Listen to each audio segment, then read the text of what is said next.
Yoga up. Salutation, ladies. I got the highest rise and fly kundalini on the planet. So let me spit it, be relaxed so you can understand it. I annihilate the other yogis, that's my sacred mission. Got my trophies in my best, I win every competition. My mantras are all blessed, the ladies will attest. All the other whack teachers, my poses are the best. The other school students, they got Under Armour. The Koreas are weak and their third eye got glaucoma. I got a yummy root chakra, so you know I like to party. My chakras rock is rising, so beam me up, Scotty. I eat lots of veggies with tofu as nutrition. I can hold 3 hours in this ridiculous position. My name is Sada Bing, yoga's my thing. I make guru money and it goes ka-ching. I treat those down dog, do a squat like a frog. Biggity, figgity, miggity, jiggity, yo. My name is Sada Bing, yoga's my thing. Französisch sprechen, aber ganz schwierig. Wirklich. You guys cool it or Philippe's going to surrender when he comes on. Bad joke, sorry. Hey, wait, before I do this, I'm new to all this stuff. We will speak French with Philippe. So our friend Philippe is in Vietnam as we speak. So all I can say is the VC got him or something came up. I don't know. So let's just do that. Yeah, well, I think he's reinvading, I think. That he is. Oh, I think he might be back. A stronghold. I like to do jokes from the late 1950s. I think it's early 60s, please. Late 60s. Oh, that's right. No, that was 50s. You're right. Damn, Fu. I forgot all about that. Probably bringing up Yale-educated guys. Okay, so anyway, are we going to do this? All right, so we are completely lucky, and I'm completely charmed to have Erik Passoja with us. My earliest memory of Erik was in the Jonathan Edwards, that's a dorm at Yale in the courtyard, and he was trying to prove how effective karate kicks were and actually fighting someone literally with his hands tied behind his back. And so don't worry, he wasn't actually laying out that much damage on him. I'm sure he could have, but it was just really fun to watch. Since then, he's been a terrific friend, web designer, stand-up comedian, actor, A-list TV and movie star, rapper, you've got to see it, and recently a labor activist with regard to AI and technologies and affects the Screen Actors Guild members. Wait, so you guys are lecturing me on technology. Can I put up the Guru Money photo, or I'll impose it later when I do that. Go for it. How do I do this? Okay, you guys are, I know I'm a total beginner with this stuff. Hold on. Yeah, here we go. Look at this handsome guy. I hope I'm in such good shape when I'm 54, but actually that ship has sailed. Anyway. When I'm 54. Yeah. And now he does normal roles also, but and is a good friend. I did come see the preview of those on TV when he was, and just for your list. Sorry, what? Nick, may I interrupt you? Can you go back to that screen for a moment that you just showed? I want to show our listeners, I want to show our viewers something that they really noticed about the picture of me with the Alami watermark on it. Yeah. Showing us that picture? That was intentional on something you told me before. So why don't you say what you want to about that? Yeah, that's a picture of me from the runway at the flight attendant, not the runway at the flight attendant, the red carpet at the flight attendant. And you'll notice that it's overlaid by Alami, which with a watermark, such that if it's used, you'll see that the watermark, and that's just something to refer to later. Other companies do it like Getty Images, and photo. There was one other view I had with Getty Images, and I want to bring that up because it did actually affect what that was a conversation we had, but to be continued. We can be armchair philosophers. Let's hear what Erik has to say about some of these things. So Erik, can you share your experience with AI and deep fake technology, specifically relating to the entertainment industry, voiceovers, job security, stuff like that, like real world issues that have come across your desk or your life lately? Great. How long is this show? Yeah, we can start talking about it anyway. As long as you want, I'll get it out of the room out of Mount Rushmore. Yeah, two official things to say. I'm the co-chair of the SAG-AFTRA Los Angeles New Technology Committee, and I speak on my own behalf, not on behalf of my union in this, but know that I am in the thick of it.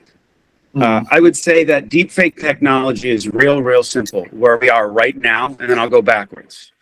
2 weeks ago, someone deepfaked President Biden doing a robocall. Around the same time, someone deepfaked Taylor Swift, also a SAG-AFTRA member, one of the most famous entertainers in the world, doing pornography on X. Now note, that not only affects our union, it affects the entire planet. You can't have someone deepfaking the president. You can't have someone deepfaking a civil servant of any kind. You also shouldn't have deepfake of any kind of pornography that's not consensual. So, you know, when you look just feet on the ground, deepfaking is a way bigger conversation than our union. I will also say this, a lot of what our union produces in terms of content, or that is done through our union by AMPTP companies. Those are the ones that are represented, for example, Amazon, NBC, ABC, CBS, HBO, all the big companies. Their entire output is public facing. So if you see me, my face, in a Star Wars series, and I didn't sign off on it, they're going to lose a lot more money than if they just paid me properly. I will say on the other side, there have been a lot of movies where stars have had all their clothes off and been in scenes, and you've never seen an outtake of a star nude that's escaped into the wild, not once. Because we have an industry that is built on intellectual property, and that nude image of that starlet doesn't even probably technically belong to that starlet, but it belongs to the studio, and it gets locked with the LLP surrounding that movie away forever. Okay, so understand that in our business, deepfake technology is mostly used for front-facing, money-making enterprises. For example, the new Star Wars series, The Mandalorian and the Book of Boba Fett, both had Luke Skywalker in, a young Mark Hamill. That wasn't Mark Hamill. Those were two different actors who were playing a young Luke Skywalker with Mark Hamill's face using artificial intelligence mapped on to these actors. So deepfake, and by the way, those actors got paid for their work. My question for everyone is, do they get paid as if they did the series, or are they just considered puppeteers, or are they considered operators? Are they considered stand-ins? What is the new paradigm around people who operate deepfakes of stars? So these are actively being used in our industry. And the other side of it is what the industry loves to call the democratization of creativity, which I see to be a big problem in the deepfake world. In other words, you're a filmmaker and you want to cut corners, and you don't want to spend a lot of money on having extras. You don't want to spend money really on skinning the faces of some of your characters. So you grab from here and there, wherever it's cheap, and you wonder, where do all those faces come from? This will start to snowball as individual users start increasing their output of content through artificial intelligence much more easily than if you actually had any talent. So the democratization may lead to deepfakes in the future that are really problematic for actors. You could have Tom Cruise star in your movie, right? And he didn't sign off on it. The thing is, Tom Cruise could come after you. I might come after you, but someone who's just starting out, who's 25 years old, and all of a sudden their face is on everything that didn't consent, you've stolen that actor's career.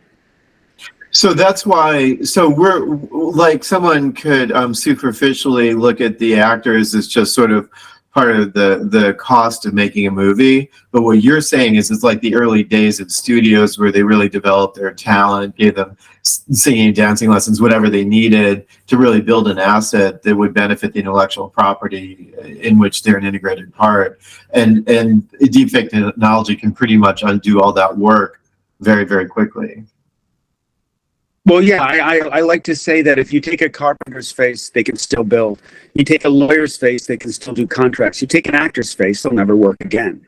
And so we do not actually have intellectual property over our digital identity, over our likeness. Our likeness, voice, and movement, you cannot copyright, because you can only copyright that which was created by humans. One could argue that my mom created me, so I was created by humans, but that's not going to fly. That law has been around since the 1790s. You can't copyright a butterfly. You can't copyright a mountain or a human being. So we're walking into an entirely new kind of legislation being erected, which is digital identity, likeness, voice, and movement being as inviolable as IP. And that's really the next step for the planet. Yeah. Yeah, but I remember back in the 80s, there was a copyright issue with respect to impersonating, let's say, Arnold Schwarzenegger's voice in an advertising, and was... What about on this podcast? No, get in the chopper. Get in the chopper! Yeah. So was that, did that go through? So if you were to use it in advertising, even in a comedic form, you would still have to get a license for the voice, right? No, there's a confluence of two different kinds of laws. One is called fair use, which is the First Amendment. Right. The other one, and by the way, that goes for parody, not for satire, right? Right. The other one is right of publicity, which only exists in some states. California has right of publicity. Tennessee, that's leading right now in digital identity legislation because of Nashville and the fact that Taylor Swift was deepfaked, and they have something called the Elvis Act. That is also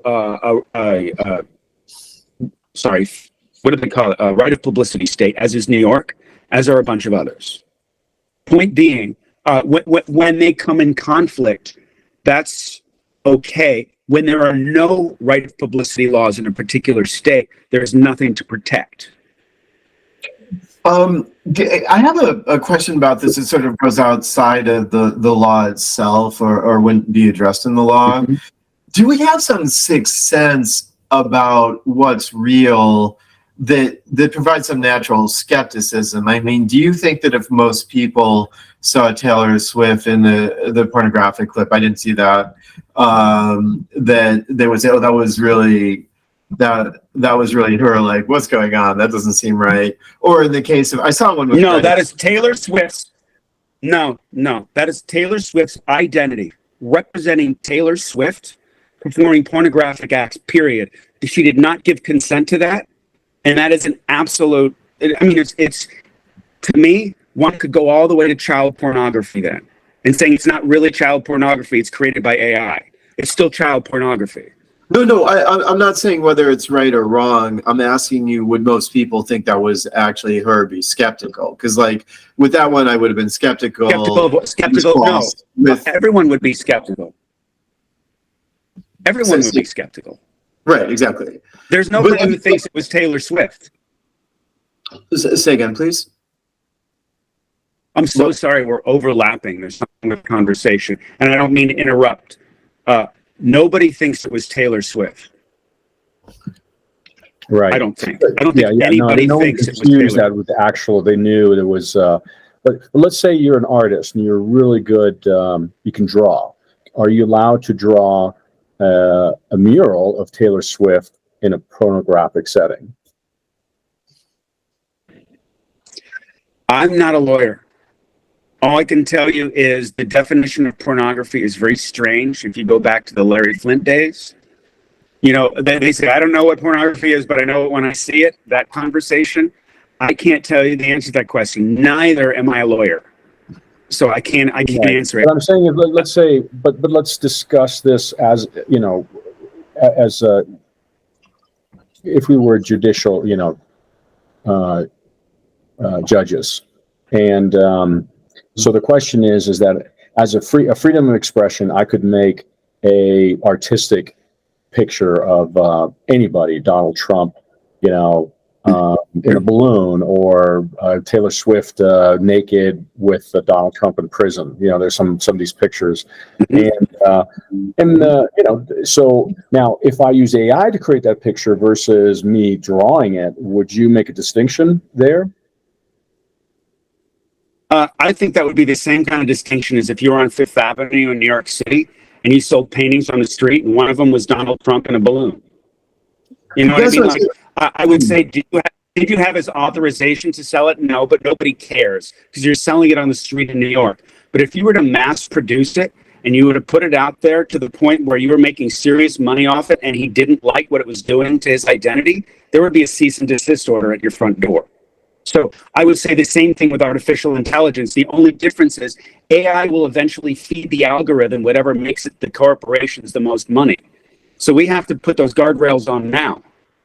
Otherwise, that video of, of Nick, half Nick, half dog on a skateboard, gets monetized for $10 million and Nick doesn't get a penny. Well, maybe Nick would be fine with that because, Nick loves publicity, but if Nick were a famous actor. I mean, I guess the two questions here, would anyone believe that A, I could even ride a skateboard without killing myself, or B, am I half dog? Answer is clearly no. And then 3 is like, is a virtually unknown person who's having to do stuff like, host podcasts and stuff to boost my company's profile. Like, is it a victimless crime? It's not. No, it's not a victimless crime. It's not a victimless crime in that consent is it basically, let's go to business for a moment, just to talk about consent in business.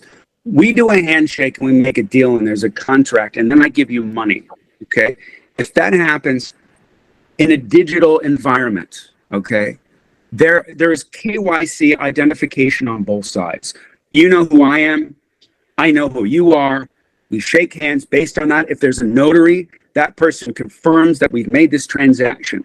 For me to give you someone else's digital identity now will become, in the age of AI, a transaction that has to happen with consent on all ends, or presidents are going to be deepfaked. I'm just telling you, that's how it's going to work. Because I could take three pictures of President Biden. I could put them together. I could put him on the face. I could take his voice from interviews, and I could make a new Biden in half an hour from now if I wanted.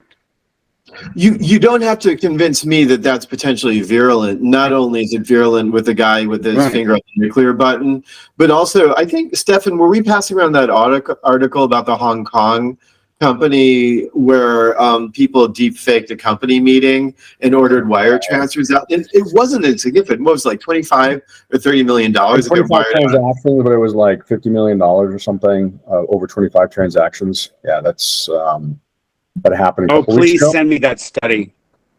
Please send me that study. I'd love to. It wasn't a study. It was an article in a place where you yourself have been put in this. Sorry, what? Yeah, it was. It was pretty shocking. I mean, they because the CFO had appeared in public before, so they trained an AI on his face and voice and just had him speak in a meeting. I mean, I'm shocked it could be done that well that quickly. Because the meeting. Well, yeah. Let's look. Let me see if I can do the presentation. Go ahead. I'm sorry, I didn't hear. Sorry for the delay. Sometimes Eric was quoted to South China Morning Post or something. Deepfake scammer. Can you see this? Oh. Deepfake scammer walks off for $25 million, first of its kind AI heist. Hong Kong firm reported the trick by simulation of multiple people, and so it was just not just one; it was multiple people in a video chat. Yeah, this wasn't senior abusers. This was someone who theoretically had their marbles. So let me take this further. Okay, your doctor calls you, tells you to double up on your medication, but it's not your doctor. Right. You call your kid's school to pick up your kids. Your school releases your kids, but it's not you. Right. Digital identity is not something as trivial as, did anyone know it was Taylor Swift? It's so germane to who we are and what represents our avatar in the real world. And ever since the Wild West days or whenever, people have been having to show identification.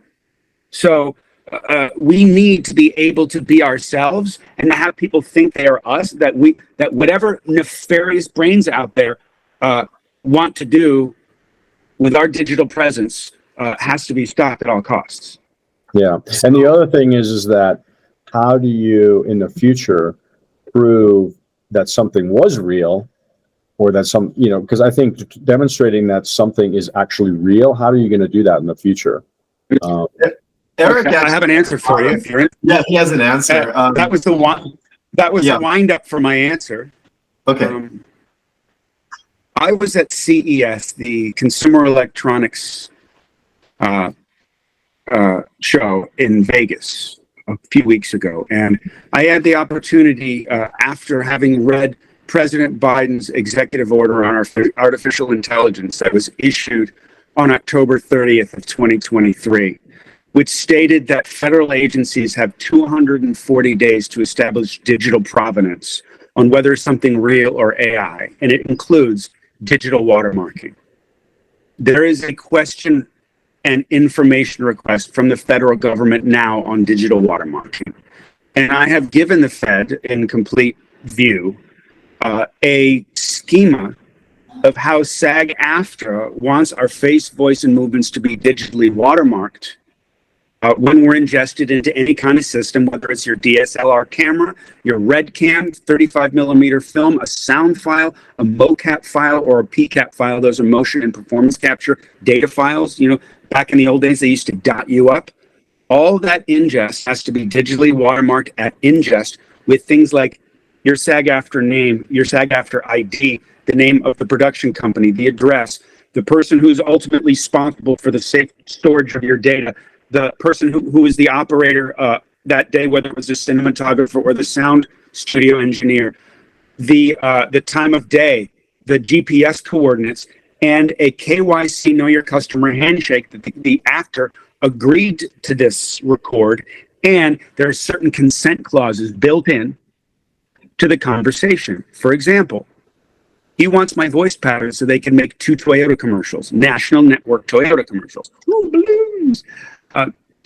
So what he does is, or she does, is they record me, and my voice is immediately digitally watermarked, and also the consent for 2 national network commercials, which means residuals in the SAG-AFTRA standard residual table, and they can use it for that.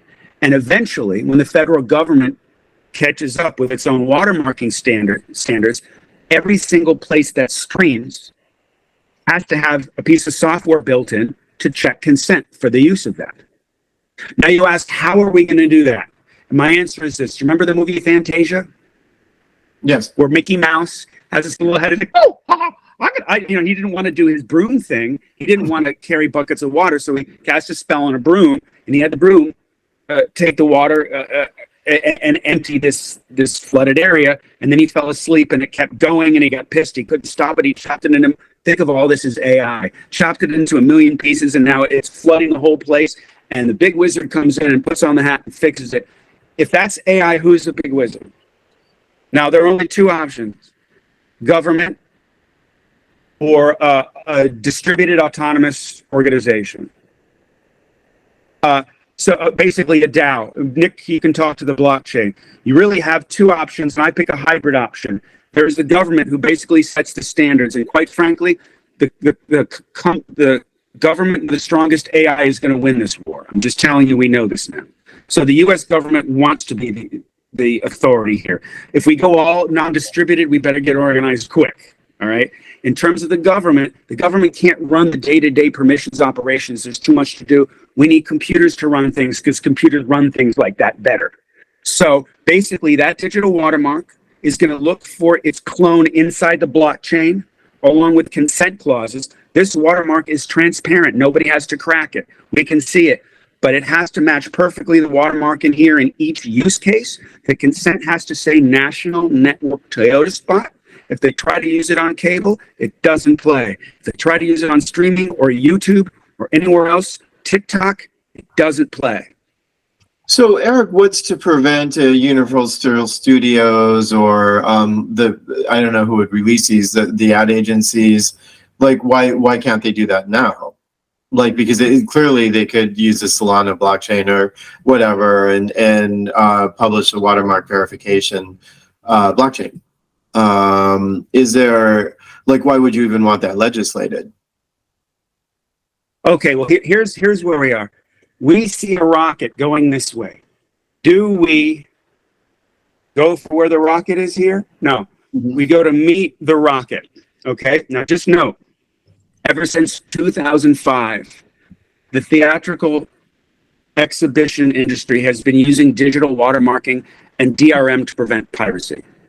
Okay, there's a lot less complaining going on among the big studios because they're catching the bad guys, and if you're gonna have to deal with the not the TSA with U.S. Customs if you want to bring any illegal IP contraband through our ports, and that also means our servers. And note, our commerce director, what is that? Secretary of Commerce, Raimondo. Yeah. So, yeah, Secretary Raimondo recently said that all cloud-based servers had to have KYC and complete identities of any foreign nationals using our cloud servers, and that especially meant China. Okay, so right now the U.S. is doing a very, very well, slower than expected, but is trying to do a very thorough job of blocking off the ports from bad activity through brute force attacks and generative AI. So it's all going to meet us when the singularity happens in 2029. So we better be ready for it. I know. Wait, sorry. Could you explain what the singularity is? I didn't understand. Or you're joking? Wait, I missed something. I've been an AI nerd all my life. I've been programming. I was programming in Lisp as a kid. First computer I played on was a 98. Yeah, Hewlett Packard 9845C. I don't mean to brag, but it had thousands of colors. And in 2000, was it 12? No, 2002. I read a book called The Age of Spiritual Machines by Ray Kurzweil. And then he wrote a book in 2012, I think, called The Singularity is Near. And he basically took a look at Moore's Law, which we know is tapering off, but it's going to speed up again with generative AI. If you look at the pace of progress, it's an exponential curve. And you look at progress through the dark ages, et cetera, it looked like a flat line. But over the Industrial Revolution, it's gone faster and faster. And at some point, computers are going to reach human intelligence. And we're going to have an inflection point they call the singularity, where computers are making computers and robots and everything else. And we're going to have revolutions in healthcare, revolutions in governance. We may even have a universal income, which I'm sure you hate, Nicholas. But the point being, it was originally estimated that was going to happen in the year 2035. Now his new book is coming out. The Singularity is Nearer. He's estimating 2029, and Ben Goertzel of Singularity AI, another complete genius, also predicts it within the next 3 to 8 years, probably 2029. So once computers reach human intelligence, there's going to be an exponential growth in everything we know: VR, AR, we don't know robotics. What's going to happen. That was a big discussion. I remember being at a Singularity conference hosted by Kurzweil down in Palo Alto. I think it was like 2005 or 2006. And they had various speakers about the topic, and at that time, the singularity was still way off. But with OpenAI last year, all of a sudden, that's becoming front and center. Yeah, I mean, it could even happen this year potentially, but some crazy stuff going on. And note that our job, if it's this year, is to be what I call the burr on the dog of artificial intelligence. And this is what I mean. A dog is running through the woods. The only chance those plants have to spread their seed is to stick on the dog and run out. That is the digital watermark of 170,000 SAG-AFTRA performers. Because if they replace our face live, they better pay us for our face in the Twitter sphere or in the X sphere or whatever sphere it's in. Otherwise, we're going to have vanillization of talent, which is going to be terrible. Nothing new will happen.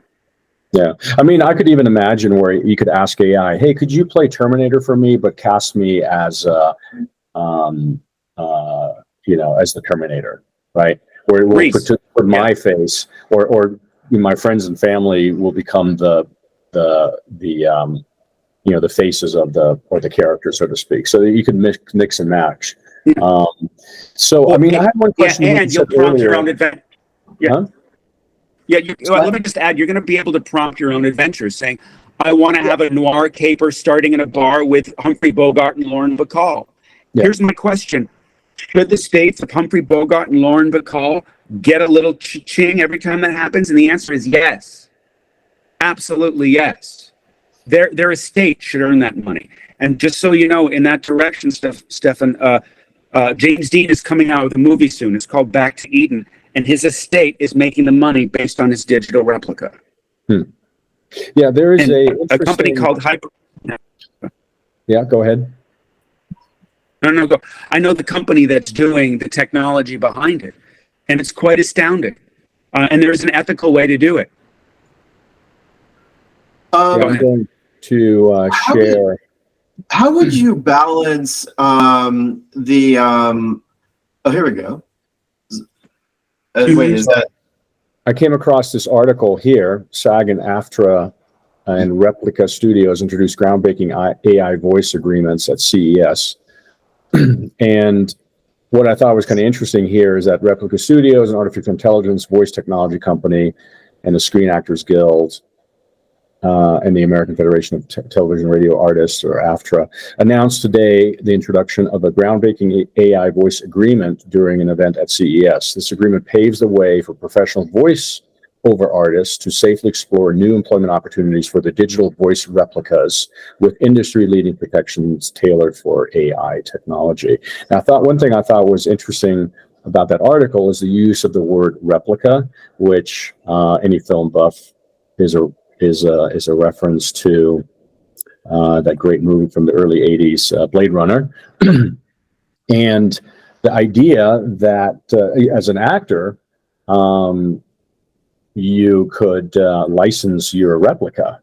And, there's, what was it, last year, there was an influencer on Snapchat who trained an AI, or hired a company to train an AI to watch something of their 2000 videos she had posted on YouTube, and she created an artificial replica of herself, basically, that looks and says the thing that she says in her voice. Right? And she goes on virtual dates, and she made like $50,000 in her first week on virtual dates. So, yeah, I mean, we're going into a crazy world. You're talking about 5 things I know quite a bit about right now. So I don't know. Let's direct this toward a question. Do you want to talk about specifically Replica Studios and their contract? Do you want to talk about how generative AI can create a voice pattern? I had a question, but just run with it, Eric. Like you're in the middle of this. Talk about which one you want to address. Yeah, let's just address things in order. If you take a look at that article on the SAG-AFTRA website, while I was at CES, I shook Shreyas Riva's hand, who is the CEO of Replica, the day before the deal was done. And in a meeting with our chief negotiator, Duncan Crabtree Ireland, and he's our executive director as well, SAG-AFTRA signed a landmark deal with Replica Studios, to the surprise of 99.9% of the rest of our union. So I made it my mission after the announcement to read that contract very, very carefully, and try to understand what Replica Studio was from the ground up. And I had a conversation about a half an hour long with Shreyas 2 days ago. So let's try to boil this down to how generative AI and our voice print actually work functionally, nuts and bolts, like a car with a hood open. And I'll explain it pretty simply. All right. I record a sound file, and let's say it's 3 minutes long. You feed it into its own engine such that it becomes its own small large LLM, okay? And then you get rid of all the sound files. So all you have is code. It's a neural pattern of my voice. Mm-hmm. That neural pattern, now and by the way, Replica Studios does interactive games, Activision Blizzard, Bethesda software, Atari, like all of it. So I've done 16 video games, including 2 Star Wars games, 2 Calls of Duties. I know that world very well. And so actually, Eric, can I ask you to share a story? I'll share it at the end. How's that? Okay. Yeah. Let me share that at the end. Yeah. Okay. I definitely want to share that with you because it's going to give you why I do what I do. So basically, imagine I was doing a pirate game. All right. And the whole game, the point of the pirate, you're doing a pirate game, and the whole point is like you start broke in a town in the Barbados, and you steal and pilfer, and you end up with a ship, and finally you get a galleon, and you defeat England, and you've beaten the game, okay? So if I'm a pirate in the Barbados at the beginning, and I'm like, "Arr, what can I get you, man? You look like a good adventurer," all right? And we have my voice pattern doing that whole pirate, okay? understand that there's no reason for Activision to have that pilot in its large language model, because it takes a lot of energy and it takes a lot of throughput and conversation to ingest it. And once ingested, it cannot be removed. Just like your brain, if a memory goes into your mind, I can get rid of the general area by cauterizing part of your brain, but I can't get rid of individual memories. That would be my voice pattern ingested into the large language model, okay? LLM. Now imagine a smaller one that's just the pirate, that's fed a little bit more information about the Barbados, and it gets modularly put into the bigger world. Now note, that pirate is now in the Activision world. That Activision world is now in the Microsoft server, because Microsoft bought Activision. So you have a multimodal LLM, which is the conversation that Hollywood is having right now. So what Replica Studios is doing, or trying to do, is trying to ethically say, hey, if they use that pirate voice, you get paid as if you showed up, period. And by the way, if the game makes over $1 billion, you get the same kind of fee structure that you would if you showed up. And by the way, they can hire you 93 times and you can go sip Mai Tais on the beach. I created that pirate character, and if you ever use it, it's mine. Got it? Is that, yeah. But wait, how is it the other part of it? Yeah. How is that different from, like you're saying, one company bought another one and inherits their liabilities? Like, why wouldn't, what's new about AI with respect to that? It sounds like the same thing that would have been true anyway, correct? Like, if they have some obligation to you. I don't know what the question. Okay, so wait, you're saying that I'm not, wait, what's the question? I'm not sure I understand it. Well, okay, so you're saying that because of mergers with games and Hollywood and everything, now you've got multiple blockchains or whatever you want to call it, where that character you created can be used anywhere, and it's with a new actor. But just the way the business world works, if they bought the company, don't they have the same obligations to you that would have been granted by the original company under the contract you had? How is that any different? I hear what you're saying. We're having two different conversations. What I'm talking about is how ethically an actor can be modularly put into an LLM without anybody taking their voice away from them, taking their voice pattern. And so basically you got Microsoft, and then Activision participates in that LLM, and then the world, you plug into the Activision world with consent, and your pirate is part of that world and only knows that little part of the world, so you're not taxing the bigger LLM when you're in that part of the Barbados. Understood. Got it. Yeah. Okay. Now in terms of contracts, let's get to my little story. Okay. Yes. In please. 2014, I was hired to do Call of Duty Modern Warfare and work with Kevin Spacey. I know, don't. And he and I were, like everybody else on set, we're all dotted up. And I had scenes with a 2-time Oscar winner, and I was very excited. So I show up on the day and we do the work. And by the way, I show up on the set of Avatar. That's where they did Avatar, same soundstage. There were 54 cameras around me, 50, 60 people. And do you know what they did? They plopped the contracts down in front of all of us. Go, okay, time to sign. We're all dotted up. So I go through the contracts and say, okay, well, this is a standard SAG-AFTRA waiver. Great, I'm going to sign it.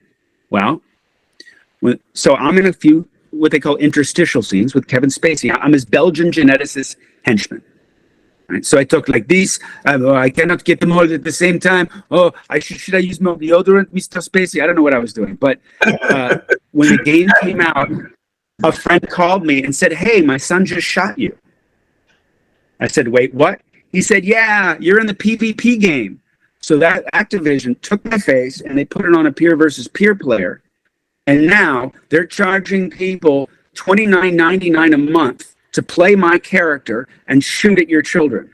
And by the way, you can shoot me, you can blow me off a bridge, you can burn me. They didn't pay me a penny.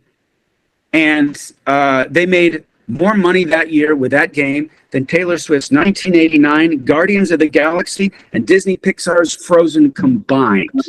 So this is the kind of digital identities. So by the way, and just note that was what we call weak or narrow AI, meaning your iPhone is narrow AI. When you used to when you call someone and you get, if you want to talk to sales, press 1. That's weak AI. Pretty soon, generative AI is going to come in and start making decisions. And the thing is, it was probably a 24-year-old who said, "Oh yeah, the Eric's face is cool, and let's just plop him on this. Okay, great, I got another PvP player done." Right? AI is going to go by the algorithm. What do people want to play? Can we make this cool? What's making the most money for Activision? And it'll even take the person who made that decision out of the loop. And not only do I think that's the way it's going, that's the way Interactive is trying to go right now. And I only say that because SAG-AFTRA is in the middle of interactive negotiations with the interactive companies. Mm. And so the last thing I'm going to throw, the last thing I'm going to throw into this is we are narrowing the gap between narrative storytelling and interactive media. If you put on Apple goggles and you put a TV on your ceiling, a 100-inch TV, and you're watching Netflix, is it interactive or is it Netflix? And Netflix has come out with Squid Game VR. So we are entering a new world where we have to cover our digital identities. You're right. But I mean, but the thing is that the studios could produce characters that never existed before, and cut out the actors right away. And the most they can't. No.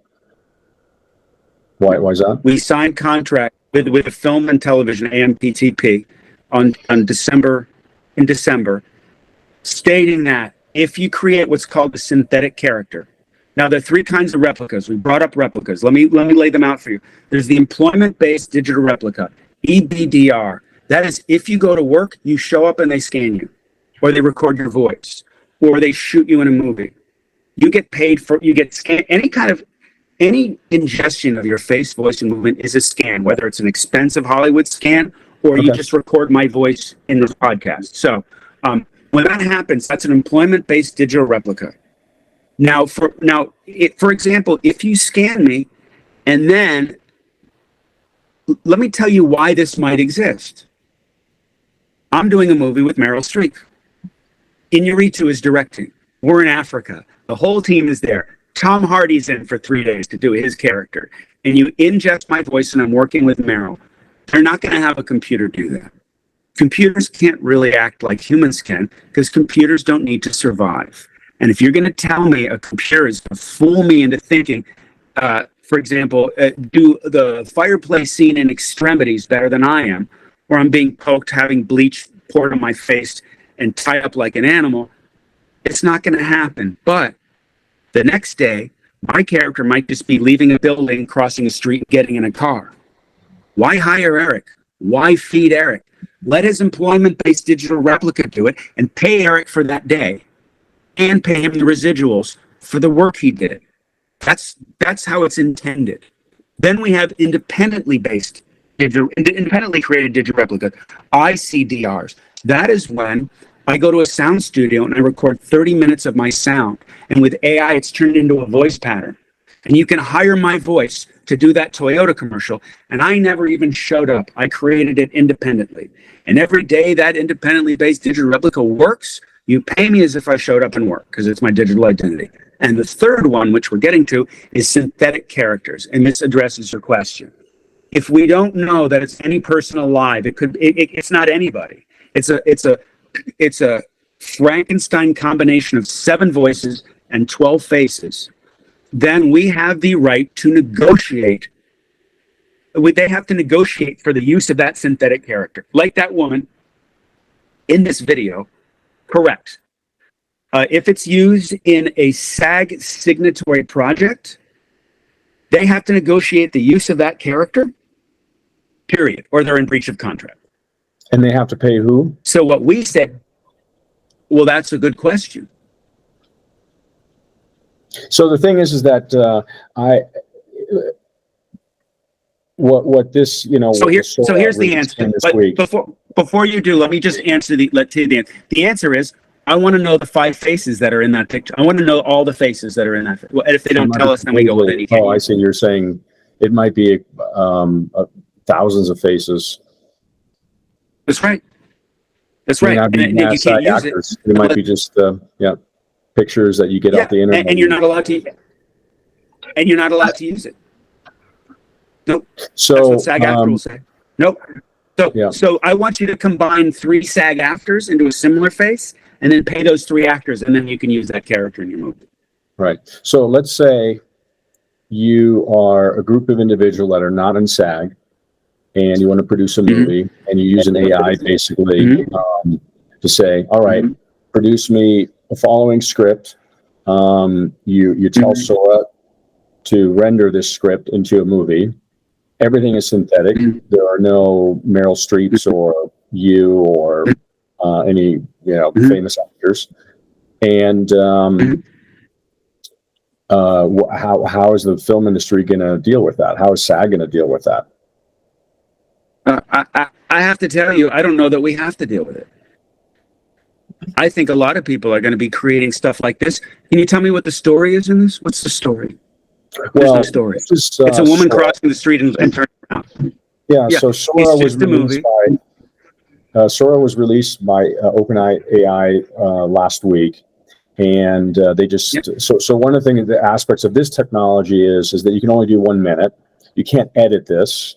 You can't say, "Oh, re-render this, but make the street, the right side a little more, advertising or stuff like that." So you can't do that.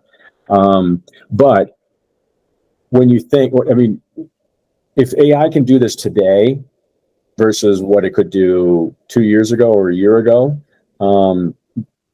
you can just project in 5 years. You can basically tell an AI, okay, tonight make me a movie like Terminator, and just write me a script and render the movie and it'll produce the movie for you. And make me Understood. But I'm trying. What I'm trying to explain to people these days is that 100. Can we agree that 100% of all humans on Earth evolved? Can we agree on evolution? We can't agree on evolution. I'll use another. Okay, so and we humans for the last 100,000 years have been sitting by the fire, telling each other stories because it helped our tribe survive. Whether it's how to hunt, what mushrooms not to eat, etc. We've been using our tribal forces to create story, which Joseph Campbell would say came from the monomyth, and it's created all our religions, and it's central core to our being and how we function as human beings. And our core need is to survive. Computers do not have that core need, and if they did, they'd kill us all. The last thing you ever want to hear a computer say is, please don't unplug me. We had that scenario in Kubrick's 2001, and it was terrifying, okay? We cannot give a computer a survival instinct. So the point being, it's never going to tell stories as well as we will, because stories are about people's weird little things. I mean, you look at a Charlie Kaufman movie like Eternal Sunshine of the Spotless Mind. It's a deeply woven oddball. Todd Solondz movie. Yes, you want to do the Avengers movies? You're going to create terrible little movies that are going to be the vanillization of society. And then you're going to have humans who want to actually have real stories. And I will tell you, that street in Japan, Nick, you'll know as well as I do, we're basically be able to say, yep, Shibuya module, and then woman in glasses. And then we're going to say, and then we're going to be able to edit it all. It's all going to be these modular LLMs, and they're going to create it, but they're not going to get the essence of story, which is why people stop going to the stupid Hollywood Avenger movies. The one thing I would counter to that is you have the story writers, okay, and let's say for the sake of argument that it necessitates a human to write a good story that's interesting to humans. I would say absolutely not, but I'll cede that point. Okay. At the end of the day, let's say you can write a story and then just completely circumnavigate the studios and actors and just say, hey, here's my script, render this into a film. Right. And now so if that in this world, In that world, what's the future of SAG and what's the future of actors in the studios? Well, first of all, I hope it's a good movie. I like to see good movies. If you can make a completely synthetic movie, which you're going to have to label as AI generated, and it's good, I'll be in the front row. Don't get me wrong. It's going to have absolute impact on what we do, but within the structure of the way we're operating now, we're making sure that it's monetized. Because when the structure we have now, we have a bunch of streaming networks like Netflix that said, "Oh, we're not going to pay you much. It's still an experimental technology." And then a few years later, it's a multi-billion-dollar company that didn't pay the cast of its number one show, Suits, when it was moved over from networks, a single residual, and did not pay the creator of its last year's number one property, Squid Game, a single penny of royalties. So as far as I'm concerned, the lanes of proper LA Industries channels have to be covered. And then the independent little filmmakers that want to make these things, God bless them, but do not use my face without my consent. No, yeah.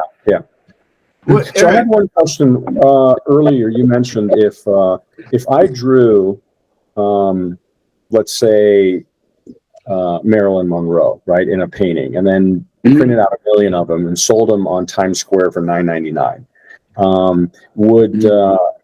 Is there a First Amendment right to make? I mean, what is that famous artist in the 60s, who had like all these Campbell soup, just Andy Warhol. Andy Warhol. There was a Warhol suit about a Prince image that was done in an Andy Warhol style that was just won by the Prince people. By the Andy Warhol people. I can't draw as an artist, draw Prince or some Taylor Swift into a poster and sell the posters without paying royalties. Yeah, I'm going to have to look up Andy Warhol print because I want to be. What are you doing? Yeah, the Supreme Court ruled against Andy Warhol in that copyright. I didn't know over that. a Prince portrait. Okay. He has a right of publicity, and the ruling was 7-2. So, the arguments that the Warhol Foundation meant was that his work was sufficiently transformative so as not to trigger copyright concerns. Now, note, that was based on a photograph of Prince, which was copyrighted, but not Prince's face, which you cannot copyright. Okay, so and therein lies if you would have done a picture or drawn a mural of Taylor Swift that wasn't from a photograph, just from his memory, then that's protected. I don't think it crosses the border into pornography, though. Yeah, I think that's. If you can do that, that would be the little crack in the door where I could say, well, I'm just using AI to make a portrait or a film. Instead of hand drawing it, I'm using AI as a tool to do it. But instead of using Biden's voice. Instead of using Biden's voice, like trying to sound like Biden, I'm having AI sound like Biden, and now I'm telling the planet that missiles are headed for Miami. Yeah. Well, not going to happen.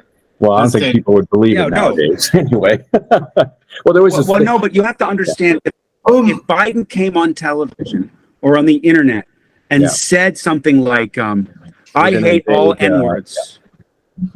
No, if he just went on before the next election and said, "I hate all N-words," and said some foul things, there would be a lot of people that would believe it was real. Yeah, and back to the public panic thing. I mean, you could have a War of the World type hoax if it hadn't been done really well yet. Like Martians landing in New Jersey. Okay, that's out there. But, a skirmish on the Mexican border, or terrorist attack, whatever, that people might buy it.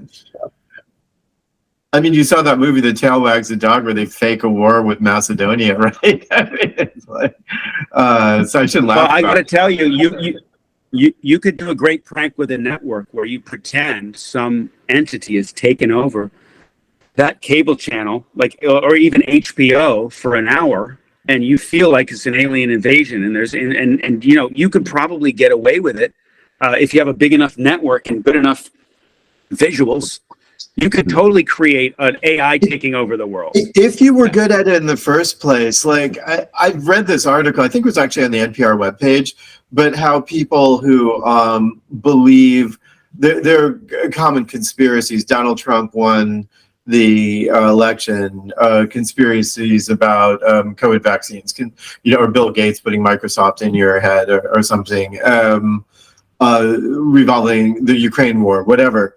The group of people that believe those are international. Like, it's not necessarily only Russia, only the United States, only, Nigeria, whatever. There seem to be people who are very good at weaving conspiracy theories, and that combined with AI could be quite virulent, I think. Or alternate realities, I should say. Yeah, look, we're going to have to accept the fact that there are countries run by authoritarians that are absolutely going to fall victim to the most extreme kinds of propaganda and belief systems that have no grounding in reality whatsoever, because the very media they ingest will be doctored by artificial intelligence. Well, they're already doing that without AI. Yeah. Yeah. Right. Yeah. Imagine. You saw the 24/7 news channel that came out that's entirely AI generated. It's called Channel 7. There was a demo about a month and a half ago. And basically, they're having newscasters that are AI characters, and they're spouting current news around the clock is the way the engine is going to go. Now, imagine people thinking it's news, but it's basically not news. It's entirely lies. And they just stick a national seal on it.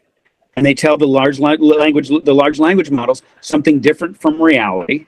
They feed it the wrong news and say, hey, make this a news post.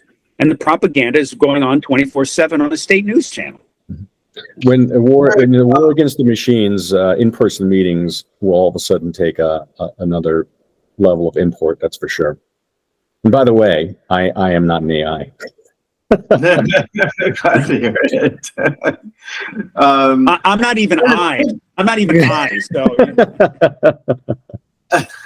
Eric, what do you think the human intuition ability is that tells us basically what Thucydides wrote basically seems true? What Hurricane Carter wrote basically seems true without any way to verify it. Like as an infant, we don't have that, but as adults who've lived a little bit, there just seem to be truthful voices to you. And you also developed instincts like, from where is this information coming? Like, just to pull a random example, the government of Qatar pays for Al Jazeera, right? So it's going to have some bias towards what favors Qatar, right? So do you really think on a prolonged basis AI can deep fake us? Because we'll be skeptical even if we're not certain. Anybody? No, I would say that I think we are easily going to be fooled by deep fakes. I think we already have a world, and the way our brain hierarchy works is that we want to confirm our own biases anyway. So if we see something that agrees with our biases, we're less likely to even dig in and see the research on where that data came from. And we saw that after 2009, when Obama became president and the Tea Party rose, and then the rise of Q. There's a lot of data that shows to our eyes and ears and our logic that life is one way, and then you look at the reality, and it's the other way. And we can look at that of the entire group of people who stormed the Capitol. I mean, those people thought everything was different from the way it was. And people spin really good conspiracy theories. Yeah, and the thing is, people want to believe in these things. People wanted to believe for many, many years that the blowing up of the World Trade Center was entirely orchestrated by the CIA. All right? It's been debunked a gazillion thousand times, and I'm sure there's someone who wants to scream in my face for saying that. But there's people who believe that we didn't land on the moon, right? I mean, there's people that believe in the flat Earth. Yeah. Okay. So wait. We're all going to agree on that it's wrong. Okay. No, there's no dissent here. Can you think of any positive applications of deepfake technology? Like, what about an amateur filmmaker, a 7-year-old in his bedroom who likes classical music, who wants to remake Alexander Nevsky or something? You know what I mean? Like, what? Tell me. Well, just note the word deepfake is a very specific use of AI. Deepfake is assuming the likeness of another actual person, Mm-hmm. and then That is so as good that you if can't they tell the were difference. that person. Yeah. That were that person. So, in other words, if I did a Parker Stone South Park version of, let's say, Tom Hanks, everyone would know it's not Tom Hanks, it's some kind of parody, even if I did his voice. However, Tom Hanks recently did a dentist commercial, and it wasn't Tom Hanks. Stephen Fry just heard his voice deepfaked from the Harry Potter books. We have Scarlett Johansson currently involved in a lawsuit for a deepfake of her. We've got a lot of serious issues on the negative side. The positive sides are this: we can use it in terms of entertainment to keep stars alive forever. Yeah. We right now there's a company, a wonderful company, whom I know the CEO, Remington Scott, called Hyperreal. Now note, when a Hollywood star like Will Smith books a major film, yes. Okay. Say what? It's REEL. It's a pun. I was just curious. I'll look it up. Sorry, continue. Hyperreal, no, HYPERREAL.io. Okay. Hyperreal.io. Remington is the guy who developed Gollum with Andy Serkis. Just if you get any idea the level of technology he's dealing with. So, his team won Oscars for it. So basically, when Will Smith does a movie and they want him to do dangerous stunts that even a stunt double shouldn't do, what they do is Will Smith shows up to Industrial Light and Magic, and that production company pays ILM $150,000 to scan him. And then that scan gets all worked out, and then it gets used for that. And by the way, you can see every pore. It looks just like Will Smith. And then once the movie is over, that digital replica gets locked into a digital vault with that LLC and never used again. So what Hyperreal does is now someone like Will Smith says, you don't have to scan me, just talk to my peeps at Hyperreal. Mm-hmm. And Hyperreal works with Will Smith to create his digital replica to all specs and leases it out to the production company to use for those stunts. And they save a lot of money on LLM. And Will Smith knows that his digital double isn't floating around for every movie he's ever done. Also, that particular digital double has fewer flaws on it. It's probably 5 years younger. It's probably a little bit tougher because it's Will Smith's IP. And that's all great. I'm thinking like in a positive way. I shouldn't bring up something so sad, but in the Holocaust Museum, you've seen what they've done with the holograms, right? No, that's not really AI; it's scripted. But that was really great that you can memorialize the words of people who experienced this terrible part of history. And then I was thinking, like, we won't be able to do this with Orson Welles, but we will be able to do it with Erik Passoja or Will Smith. That's really terrific. Like, happy about that. Well, I have to tell you that's not actually the case. Now, please keep in mind that I mentioned earlier that there are a number of ways to scan people. Let's take a look at this gentleman, for example. That's Biggie Smalls. Biggie Smalls has been dead for quite some time. The way they get Biggie Smalls' face is not through a scanner, but it's through photogrammetry. It's through using a number of photographs from angles of his face. By the way, there's an optimal way to do it, and that's how they do digital scans anyway now. It's pop, pop, pop, pop, pop, pop, pop, pop, pop, pop, pop, all at the same time from different directions, and then it's stitched together. Same thing here. They can take 4 pictures of you from the internet and wrap it around your face for a low-resolution version, or they can just scrape the entire internet for all your faces and make a decent likeness of you. So this is not. They can do that now with Orson Welles. They can do it with Douglas Fairbanks and Mary Pickford, who were before him. This is they will live forever. James Dean is making a new movie. Really? That's Paul McCartney. Wow, that is pretty cool. And do you think they got him when he was that age? No, take a look at the video. Of course not. No. Wait, is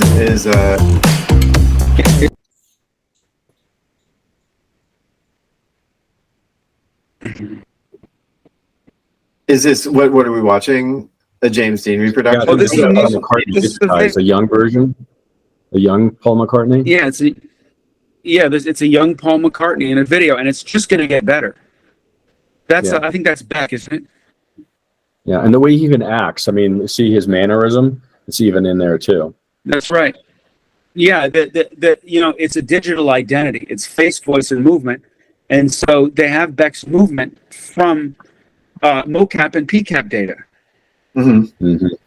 That's what it is. Yeah, I mean, the AI can watch, all Charlie Sheen movies and learn Charlie Sheen and replicate his mannerism, his form of speaking. You could interview ingest all his interviews, and the AI train the AI on that. And I'm sure that digital actor is not just going to have the voice and the appearance, but also his mannerisms plus what he would say in a situation where they're just what do you call it? What do you call that when you're in the film and you're going off script and you're just making it up?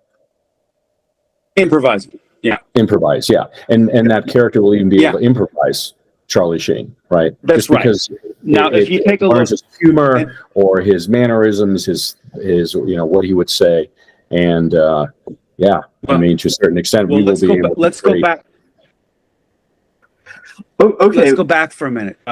Nick, can we go off screen? But I want to address what you just said, because I think it's a very important point, which is that right now they're already doing that. If you look at Wonder Dynamics, you can use your iPhone. You can shoot someone leaving a building.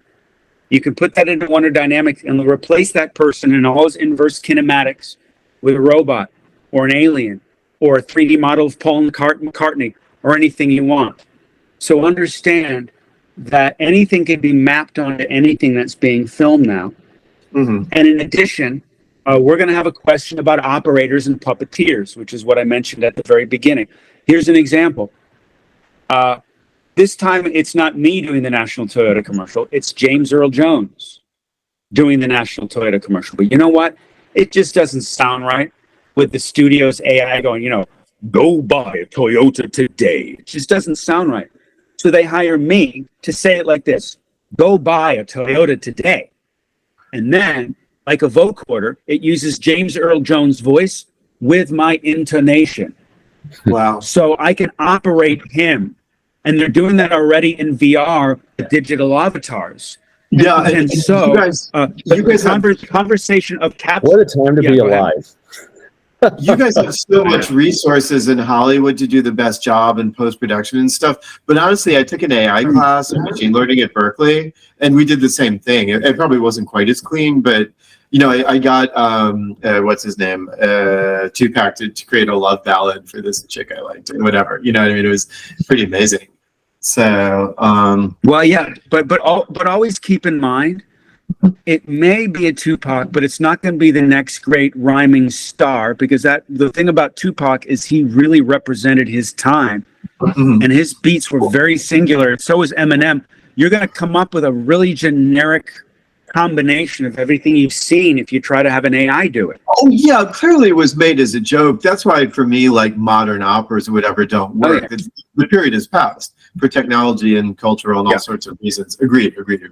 Hey, wait, so actually I don't know how much goodwill and time we have, but there was just because you're not handling it, but involved with labor negotiations. Can I ask you a few questions about that? Because everybody's afraid of losing their jobs, and you just came up with the thing from Google, and you're in the middle of this with Hollywood. So may I ask you a few questions about labor? Yeah, I will definitely answer questions about labor. I can't tell you that I've been part of any negotiations though, because I haven't. No, of course. But I mean, yeah. Okay, I don't know how to do this. I sent my notes to Stefan versus WhatsApp. I can do it also. I could try to share this, but I'm sure. Well, let me just try to share it. Is there any evidence where, where wages and employment are concerned, that this has started to have an effect on you in Hollywood? So sorry, this got lumped in with my notes, but it looks like the day rates and the weekly rates between 2022 and 2024. The bottom right-hand corner here haven't really changed that much. if I got my stats. Wait a second. So you're saying that if AI was happening, our rates would go down? Yeah, I'm not saying that at all. I'm wondering what's happening, like both in terms of the number of people employed. Well, note the difference between 23 and 2024. That was a negotiation between SAG-AFTRA and the AMPTP, which said you need to raise our rates. What is it? 7% the first year, 3% the next year, and 2% the following year on everything across film and television, or whatever it is. Okay, that's very different from you're not actually having a job to make your daily rate because AI has replaced you. That's why I'm asking about employment levels, because you're saying that, like in a private conversation before this, you were saying that, hey, I didn't have to hire an assistant, I didn't have to hire that person to get ready for things. On the other hand, as an actor, you're kind of a dynamo that can do more things, particularly not the Erik Passoja now, who's a star and has resources, right, but the one, you know, when you were 25 working at Citibank doing graphics or whatever, you could have produced a lot more, so to speak. So if there is... Yeah, the answer to this is like, consider a very compressed timeline of technology, okay? Now consider back in the 1960s and the 1970s, when people would light things on fire and scream in the streets because they knew we were destroying our planet, whether it was nukes or talking about deforesting. They paved paradise and put in a parking lot, which was echoed a number of years later in a Counting Crow song as well. They were talking about, does that mean climate change wasn't going to come? Well, you talk to Florida right about now in the 2020s. That was a very distant timeline of seeing where the future was going, the way we're burning our fossil fuels. Right now, we saw in 2022 and 2023, extras on set being told by assistant directors, hey, yeah, we're just going to take you in the van and scan you for a minute. And they're like, oh, okay. And all of a sudden, the studios were taking those faces and putting them in crowd replication algorithms and putting them in other extra situations. And extras were getting less work. And it's only going to get worse if we don't protect our actors. But respectfully, like, look at the production Quo Vadis in the 1950s. It took like, what, $6 million, which is a lot of money back then. And then Troy, like they did, I guess it wasn't that good of a movie. I liked it, with the Brad Pitt, the remake of the Trojan War. Did you, like, that was all computer graphics, right? They didn't have all those guys in Turkey or wherever it was. Well, yeah, I think the first movie to really do it successfully was the movie Gladiator. And what they did is they would get one group of people in a stadium quadrant and then have them do their thing and then mix them all up, mix all those people up, and they'd replicate it all the way around in a huge coliseum. And now they do that. The SAG-AFTRA rules are that you have to hire a certain number of extras regardless on a SAG-AFTRA film. But I'll tell you, those films no longer hire 20,000 actors like they used to, and those people have lost work. No question. It's a big thing in Hollywood. Now, look, the people who do the jobs that are the lowest hanging fruit are going to be the first to lose their jobs. You know, the issues as extras, background actors, they prefer to be called. They are essentially quite replaceable by a similar sized person with a similar wardrobe. It's very different to replace Meryl Streep. Absolutely. I mean, I guess my question to you also is to go back to the example of telephone operators. I mean, is it really a tragedy, or farmers for that matter? Is it really a tragedy? I mean, like what you do is like amazing that you could live this life out, but someone who comes to Hollywood and thinks he's getting somewhere by sitting in amphitheater or, you know, stadium or whatever, maybe it's one of history's smaller tragedies. I'm not in the industry. I don't know how much people really benefit from that. I mean, in LA, I was on a micro-rated TV game show. There's a lot of stuff to do, but I mean, my question is this a tragedy in your mind? I don't know what to tell you other than that if someone came out to Los Angeles and has been bussing tables and working another job and going to acting class and auditioning and busting their tail every day to stay in shape and barely keeping their nose above ground, and they're working really hard to be an actor, they deserve an opportunity to do the work and not be replaced by an algorithm, which is going to dumb down our society. If that happens, it happens. But if they steal that actor's digital identity and monetize it, that is a true problem. That's where the line because is. that actor could have been a movie. That actor could have been a movie star. Maybe that actor just had what it takes. He just hadn't been discovered yet.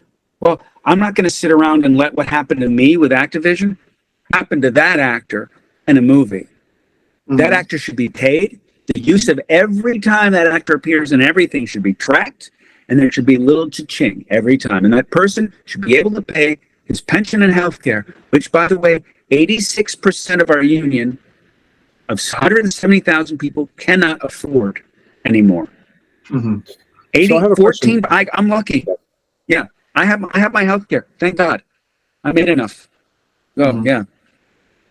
So, this Activision situation, you can't retroactively get compensated for that? I mean, given the rule with this, what you mentioned regarding Andy Warhol, I mean, they took your... Okay, here's how it went. Here's how the contract went. Yeah. You sign away all your rights to everything, your likeness, your voice, your movement. We can do anything with it. We can put it on a donkey and use you for pornography. So by the way, you have no moral rights, and this is a game is for mature audiences. And by the way, until the sun burns out, that kind of contract. So right now there is an act passing through the California legislature called AB 459. And that particular act basically says anything before 2024 is null and void. And anything moving forward, there has to be consent for use of likeness, voice, other distinguishing characteristics. And the final thing I want to talk about before I leave is what's missing from the replica article. It's missing from the SAG-AFTRA memorandum of agreement, and it's missing from every other conversation is the idea of informed consent. Consent, yeah. We mention in our article informed consent. It talks about in the laws informed consent. How do we define this? And so I and a bunch of other people at the SAG-AFTRA Los Angeles New Technology Committee are working on a list of consent questions and consent clauses that should go into the sauce before a deal is ever signed. Mm-hmm. And if the answer is, well, we don't know what we're going to use it for, and we'll go, okay, you don't have consent for that yet. You have to come back to us for consent when you know what it is. Mm-hmm. You can't just put me on a ringtone because you think you own me forever. Right. I did the job to do your movie. You can't stick me in $150 and pull a string and make money off that because it's my voice. Right? I mean, that makes intuitive sense that that's wrong. And by the way, Activision could do that with my digital identity back then. Right. They could make toys and one of my resolutions with SAG-AFTRA last fall was to remove all those clauses from all contracts, but we didn't put anything back in. Hey, so I don't know if we're drawing to a close, but I did want to bring up one other thing that we discussed beforehand, just because it was really interesting. And I'm going to screw up the graphics, and that's okay, because the point was getting across. So Erik actually, I was thinking that Hollywood would really be in the vanguard. This is the creme de la creme of actors facing these issues, and then the massive labor negotiations, and it's really coming to a head there faster than anywhere else.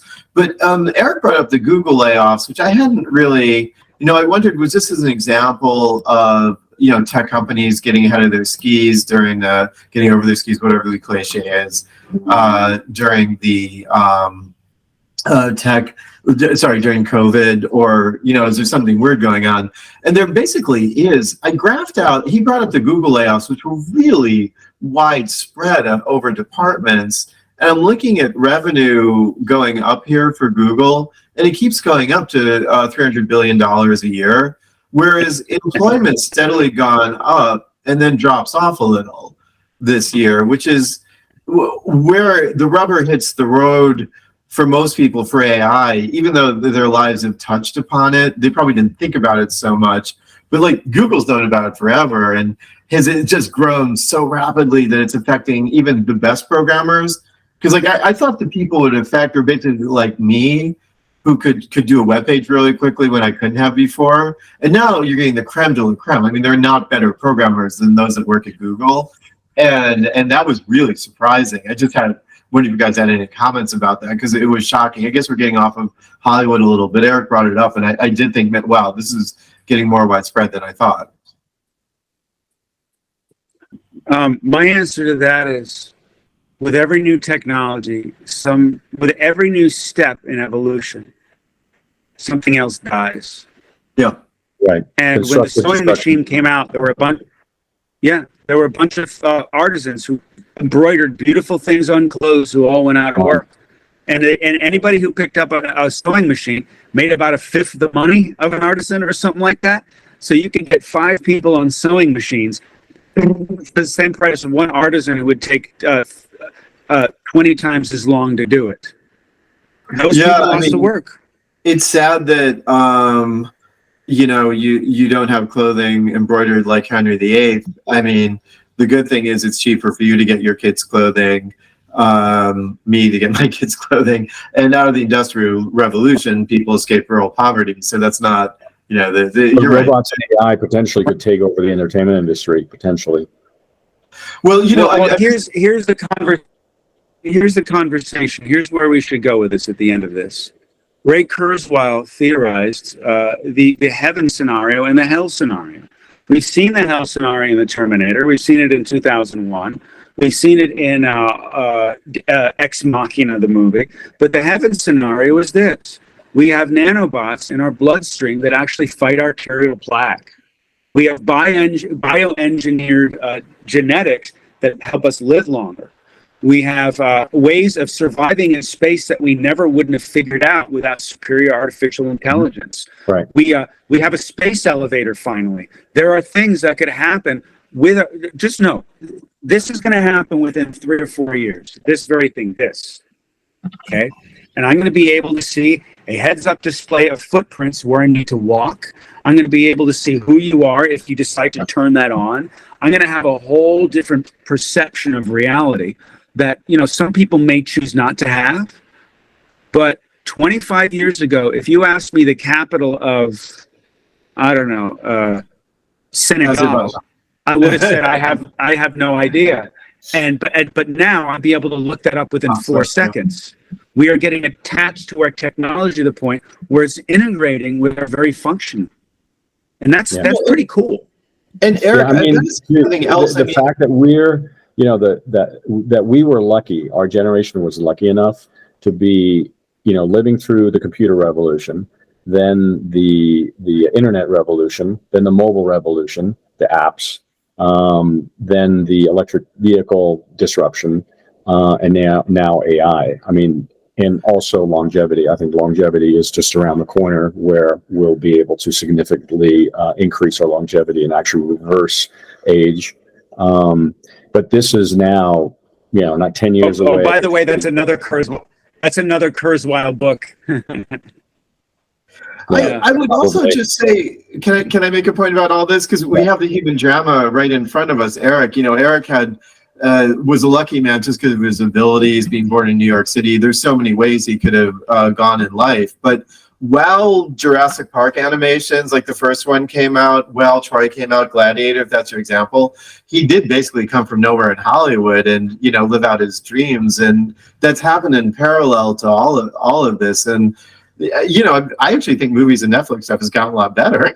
This is all gone. Plus, he's a movie star. So, if you just want to follow your own human drama, any of this stuff should have held you back, right? I mean, it hasn't, in my opinion. Yeah, I don't know. I think the only thing holding me back is me, ever. Yeah. I'm born a white male in the United States. I am privileged just by who I am. By the color of my skin in a country that does not have equality in some ways and has extreme inequality in other ways. I've been told that they don't want to hire more white people these days in my business too. So I've actually faced racism directly in what one might call the other direction. I just call it racism. But the point being, I'm very lucky because I grew up in the Upper East Side of New York City and I got an education. And So I have no excuses. I'm in my own way if there's anything in my way. You know? The thing is, what's interesting is you chose. I mean, even if Hollywood were to go away, the industry, I think there's so many other opportunities that'll be born out of it that you can't even imagine right now. The only difference is this AI thing is a disruption greater than I think that puts any other. I mean, next to fire, perhaps, or the wheel. I think it's one of the biggest human technological disruptions in 10,000 years or 50,000 years. I call it Fire 2.0. That's what I call it. That's a whole nother podcast. My biggest issue is I said 15, 20 years ago, we need to install AI ethics before AI. If you look at Isaac Asimov's I, Robot books from 1940, he created 3 fundamental laws of robotics. And those were basically, it was based on a positronic brain, and the robots were created with 3 prime directives, right? Must never harm a human or allow a human to come to harm. Yeah. Must obey the orders of the human unless it came in conflict with the first law. And he must never allow himself to come to harm unless it comes in conflict with the first and second law. Within 6 months of generative AI, we had drones that could fly anywhere and kill anywhere all by themselves. So you tell me if AI ethics came before AI or the other way around. Yeah, no, I mean that was very prescient idea. The robotic laws, but AI and robotics is moving so fast. It's generating ethical dilemmas and issues about rights and laws faster than we even anticipated in the past. I mean, to a certain extent, 2001 and Terminator, it's starting to get a little bit uncomfortable. Because 20 years ago you were very comfortable that was just a movie, and all of a sudden this is starting to become a little uneasy. But we're going to have to cross that threshold. That singularity is going to be recrossed, and we have no idea what's going to happen. There's the heaven and hell scenario but we're going to have to cross the threshold. There's no way we can stop ourselves from not crossing it. I think in some ways it's been crossed. It's just getting subtly. It's gradual. It's not absolute. There's no real inflection point. Yeah, I mean the idea of a super intelligence. Here's how it works. The corporations have not figured out a way to monetize it yet. And the thing is, it's going to go to the great monetization, because look at OpenAI. It was founded by Elon Musk and Sam Altman back in 2008, was it? At the same time, their open letter came out to humanity saying, slow down AI. And they founded OpenAI with the premise it was going to be to benefit all humankind. It's now evaluated at $80 billion, and Musk won't touch it with a 10-foot pole. Now they've come out with video, and they've trained all their data sets on other people's IP. That's where we are. Yeah. I don't mean to be the harbinger of bad news. What we actually need to do is we need to get our watermarks and everything damn quickly, and we need to regulate the use of AI such that it can't actually take away our identities. Yeah. That's it. I mean, it's moving. I mean, the identity, I think, is the least of our problems. If you have super intelligence, the singularity, if it goes turns against us, we'll have much bigger problems than it's stealing our identity. Yeah, but maybe we're meant to be cockroaches, and I mean this seriously. Like we've got so many things. We've got the rise of authoritarianism in an 80-year cycle. We've got climate change. We've got droughts in some places that have never seen droughts. We have floods in places we've never seen floods. We've got artificial intelligence. We've got a huge difference between the rich and the poor. We know what happens every 80 years when that happens. We used to have serfs and peasants, and then we all had slaves, and now we have employees. It's the same difference between the rich and the poor. Well, yeah, but I think you're underestimating the day. Like, will most employees want to swap with serfs if they had a time machine? Probably not. Okay, so wait. But you have to realize, we get lazy. But the thing is that the progress, when you look at the longevity, just health span increase, decrease in childhood mortality has decreased. When you look at anything, let's say candlelight, right? A candlelight used to be very expensive. It used to be made out of tallow. It used to cost, I don't know, $1 an hour or something, maybe $5 an hour just to have one candle on the table. So it was very expensive. You used it very judiciously. Now, if you look at the cost of a lumen, the equivalent lumen, it's gone to fractions of a penny. When it comes to healthcare, when it comes to literacy, you look at every nutrition, if you look at every metric, well, if you were a king in the Middle Ages, you were lucky to have a bed of. Yeah, if you were a king in the Middle Ages, you had a bed of straw. If you look at people dying from, your arm would have rotted off, or leg or something. If you look at people that die from wars, people that die from malnutrition, people who die from floods, people who die from tornadoes, all those numbers have gone down. I mean, it's exponential. So, our quality of living has increased significantly. No question. No question. Yeah. At the same time, our quality of life has become IKEA. Yeah, and that's been driven by technology. And that's the trade-off. Yeah. Okay, so I was going to enter an ending resolution. Nick, I do have to wrap this up, unfortunately. Yeah, so I was going to say, I was going to enter a ending resolution, all in favor, AI reduces employment and increases employment. But I just say we resolve to come back and decide if the world's coming to an end at the next podcast. All in favor. All right. Okay, a second. Okay, democracy wins. I to that. We have the minority rights, Eric. Yeah. And it's it was very educational. It seems that Hollywood has a lot of work to do as far as working out the contractual implications of AI and everything else. So it seems like you're in the thick of it, and it's very interesting that all the complications that you guys are working on and that you brought to light here. So really appreciate that. Yeah, thanks. Oh, I'm glad I could help. I mean, I think it's really it's a bigger conversation than our little union. And I think at the same time, it's our only source of income. And so it's a labor conversation. That's all. Yeah. So many good. Thank you, guys. Thank you, Nick. It was so good to meet you. Great meeting you, Eric. Stefan. Yeah. And all right, Nick. To be continued. I'll see you next time you're in LA. All right, guys. Cheers. You will. All right. Bye-bye. Bye.